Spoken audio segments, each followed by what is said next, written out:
lo largo del siglo XIX existieron cambios bajo la influencia de la Revolución Francesa, lo que dejó grandes transformaciones en todos los ámbitos: cultura, arte, literatura y ciencia. Entre los eventos más destacados se publicó la primera tabla periódica.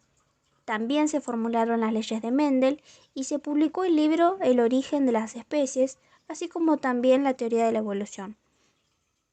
En aquella época, Louis Pasteur, de 37 años, se interesó por el gran debate del momento, la generación espontánea, bajo el lema que la vida surge de la vida. Un debate en el cual intervinieron científicos, teólogos y filósofos. Por su parte, Félix Puchet, de 60 años, quien fue el impulsor de la generación espontánea, estaba convencido de sus experimentos que planteaban que la vida proviene de materia inerte. Esta controversia se extendió durante el periodo que va de 1859 a 1864. En ese momento, la Academia de Ciencias de Francia y sus participantes eran quienes decidían sobre los asuntos científicos. La Academia de Ciencias de Francia se originó a principios del siglo XVII, donde se reunían en torno a un patrón o una personalidad erudita y sociedades científicas.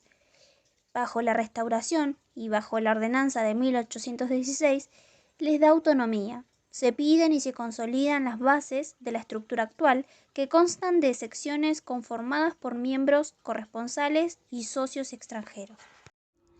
Características breves de los experimentos llevados a cabo por Pasteur y Puchet. La pregunta acerca de la generación de los seres vivos, especialmente los microscópicos. El debate acerca de la llamada generación espontánea no solo se estableció entre científicos, sino también convocó a religiosos, filósofos y hasta poetas, donde se cierra esta discusión a través de una controversia científica. En la comunicación que Puchet envía a la Academia de Ciencias de París, anuncia que bajo condiciones cuidadosamente controladas se había producido la generación espontánea de microorganismos, nacidos espontáneamente en el aire artificial y en el gas oxígeno, en caldos que estuvieron en contacto con aire. Varios científicos la rechazaron, diciendo que seguramente los microorganismos fueron introducidos por el aire en los medios de cultivo o que el calor suministrado no fue suficiente para matarlos. Pasteur informa a la Academia acerca de sus estudios sobre las fermentaciones. En dichas investigaciones había puesto a prueba que las mismas siempre estaban ligadas a la presencia de ciertos microorganismos en los medios de cultivo. Puchet presenta sus puntos de vista y sus hallazgos, en donde se define claramente a favor de la generación espontánea y destaca que la aparición de gérmenes se produce cuando está presente un cuerpo putrescible, agua y aire. Pasteur defiende sus argumentos confrontando experimentalmente los resultados obtenidos por Puchet, impulsándolo a experimentar con distintos medios nutritivos como por ejemplo suspensiones de levadura o líquidos como leche, orina, sangre y con aire calentado y filtrado bajo toda clase de condiciones. Pasteur utilizó infusión de levadura como material putrescible en sus experimentos. En cambio, Puchet utilizó infusión de heno como material putrescible en sus experimentos. Además, la esterilización por calor de la infusión de levadura de Pasteur podía conseguirse a unos 100 grados centígrados. En cambio, la esterilización por calor de la infusión de heno de Puchet podía conseguirse a unos 120 grados centígrados para lograr eliminar todos los gérmenes. Pasteur experimentó con distintos medios nutritivos como levadura o líquidos como leche, orina, sangre y con aire calentado y filtrado bajo todas las clases de condiciones. De esta manera logró diseñar experimentos que daban siempre el resultado esperado: ausencia de gérmenes en los medios de cultivo.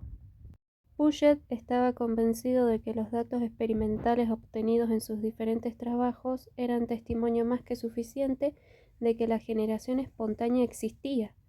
De lo contrario, ¿cómo era posible que, habiendo tomado las debidas precauciones para evitar la entrada de cualquier organismo vivo en los frascos, al cabo de unos días en las infusiones de heno, así preparadas, siempre aparecían seres vivos? Pasteur consideraba que el aire era el vector de la aparición de vida. En cambio, Puchet consideraba que el aire purificado debía poseer una fuerza vital responsable de la generación de vida.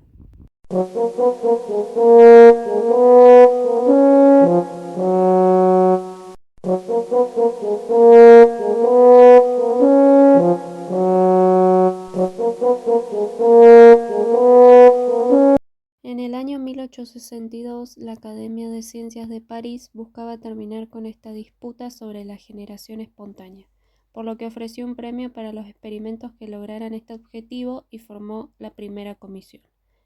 Tanto Pouchet como Pasteur se inscribieron en la competencia para presentar sus investigaciones y próximamente sus resultados. Pero al momento de la presentación, dicho comité se encontraba en contra de Pouchet e incluso algunos de sus miembros, antes que comience la presentación de los experimentos, ya habían votado por Pasteur.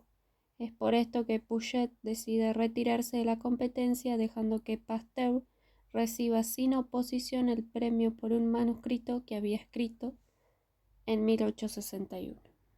Pasteur siguió trabajando en sus experimentos, en este caso preparó varias redomas que contenían levadura con muestras de aire tomadas en diferentes lugares. Como resultado, obtiene que de las 20 redomas expuestas a 2000 metros en los glaciares de los Alpes franceses, solo una quedaba contaminada. Pouchet también viaja a los Alpes y realiza el mismo experimento que Pasteur, pero no obtiene los mismos resultados. En 1864 se forma una segunda comisión en la Academia de Ciencias para terminar de una vez con esta controversia. En esta ocasión, el objetivo era exponer el aire dentro de algunas redomas sin que el contenido de éste sufriera cambios. Pasteur utiliza matraces con cuello de cisne, los cuales permiten la entrada de oxígeno, mientras que en sus cuellos largos y curvados quedaban atrapados bacterias, esporas, hongos y otro tipo de microbios. Y de esta manera se impedía que el contenido de las matraces se contaminara. En esta ocasión, Pouchet tampoco expuso sus experimentos, ya que observó que los miembros del comité estaban a favor de Pasteur y se retiró nuevamente. De esta forma, la Academia jugó un papel fundamental debido a que en ellos recaía el poder de decidir qué teoría es válida. Sin embargo, su juicio era cegado, porque antes de las presentaciones ya emitían juicios de valor sobre un científico. La actitud desigual con Pasteur y Pouchet de las dos comisiones nombradas por la Academia nos lleva a incluir la influencia de los aspectos sociológicos internos de la comunidad científica. La historia le dio la razón a Pasteur. Más allá que ahora se sabe que existen bacterias resistentes a altas temperaturas, esto no significa que la generación espontánea exista. Este fue justamente el inconveniente que tenía Pouchet con sus experimentos. Él desconocía que los organismos que estaban en el té de heno no morían cuando lo calentaba y no necesitaban la presencia de grandes cantidades de oxígeno para sobrevivir, por lo que razonablemente él continuó defendiendo la generación espontánea. Es un error muy común en los relatos realizados hoy en día sobre episodios de ciencia sucedidos en épocas pasadas, hacer un análisis con los conocimientos que se tienen actualmente y así tomar a uno de los personajes como héroe y a otro, citando a Gould, como botarate, omitiendo información o incluso tergiversando los hechos. Las controversias científicas son más comunes de lo que en general se percibe. Constituyen parte de las prácticas científicas y no siempre adquieren notoriedad. La mayor parte de las veces existen posiciones controversiales para comprender el valor de un dato en relación con una teoría y los científicos suelen debatir en círculos reducidos de especialistas el modo en que mejor puede comprenderse esa articulación. Otras veces la controversia se constituye en un importante motivo de discusión y traspasa el interés de la comunidad científica para atraer la atención de la sociedad en general.